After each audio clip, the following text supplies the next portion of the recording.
नमस्कार, मैं हूं आपके साथ नम्रता शर्मा। खेती बाड़ी की खबरें आपने बहुत सुनी होंगी। कुछ ही दिन पहले हमने आपको बिहार के किसान से मिलवाया था जिन्होंने हॉप्स की खेती की थी और उन्होंने ये बताया था कि ये बहुत नया ट्रेंड था, लेकिन आज उनकी ये जो फसल है ये विदेशों में जाती है और वो साल के लाखों रुपए इससे कमा रही है। आज हम आपको हरियाणा के जींद के एक ऐसे ही किसान की कहानी सुनाने जा रही हैं जिन्होंने थाई एप्पल बेर इसकी खेती की और उसके बाद वो लगभग सालाना 45 लाख रुपए आराम से कमा रही है। ये कहानी है अहिरका गांव के रहने वाले सतबीर पूनिया की। 60 साल से इनके ऊपर की उम्र है और बीच में इन्होंने खेती बाड़ी छोड़ दी थी। 15-16 एकड़ की इनकी जमीन है और इनको लगा कि कुछ ना कुछ अब इसमें अलग करना चाहिए। तो कुछ एरिया में इन्होंने अमरूद उगाए, कुछ एरिया में इन्होंने दूसरी फसल उगाई और कुछ एरिया में इन्होंने ये जो थाई एप्पल है इसकी इन्होंने फसल उगाई। बताया जाता है कि 1996 से ही इन्होंने अपना एडवर्टाइजिंग का काम शुरू किया था और खेती बाड़ी छोड़ दी थी, लेकिन कुछ साल एडवर्टाइजिंग का काम करने के बाद इनको लगा कि वापस से खेती बाड़ी में ही आना चाहिए, वापस से मुझे खेती ही करनी चाहिए, लेकिन इस बार कुछ अलग करना चाहिए।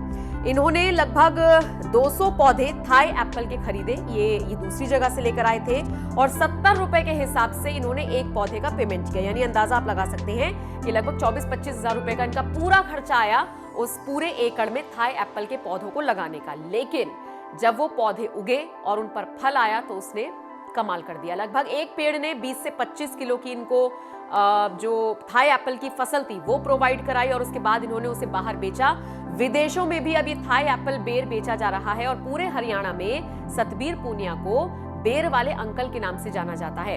अलग तरह की फसल है और खाने में तो स्वादिष्ट है ही ये फल, दूसरी तरफ सेहतमंद भी बहुत है, बहुत सारी इसमें खूबियां हैं और अब इन्होंने धीरे धीरे अपने उस जमीन को फैला लिया है और उसमें बड़े पैमाने पर थाई एप्पल की खेती की जाती है। बाहर भी ये जाता है पूरा ये जो फसल है और इसका दाम इनको इस कदर मिलता है कि लगभग 45 से 50 लाख रुपए एनुअल ये किसान घर बैठे कमा रहे हैं। अपने अंडर इन्होंने कम से कम नहीं तो 5-7 लोगों को रोजगार दिया हुआ है और यही वजह है कि बड़े पैमाने पर अब इसे और बड़े पैमाने पर ये करना चाह रहे हैं। बहुत सारे ऐसे लोग हैं जिनके लिए ये बेर वाले अंकल प्रेरणा बने हुए हैं और साथ ही साथ उन किसानों के लिए भी प्रेरणादायक हैं जो सोचते हैं कि हम खेती बाड़ी कर रहे हैं लेकिन हमें उस हिसाब से आमदनी नहीं हो रही है।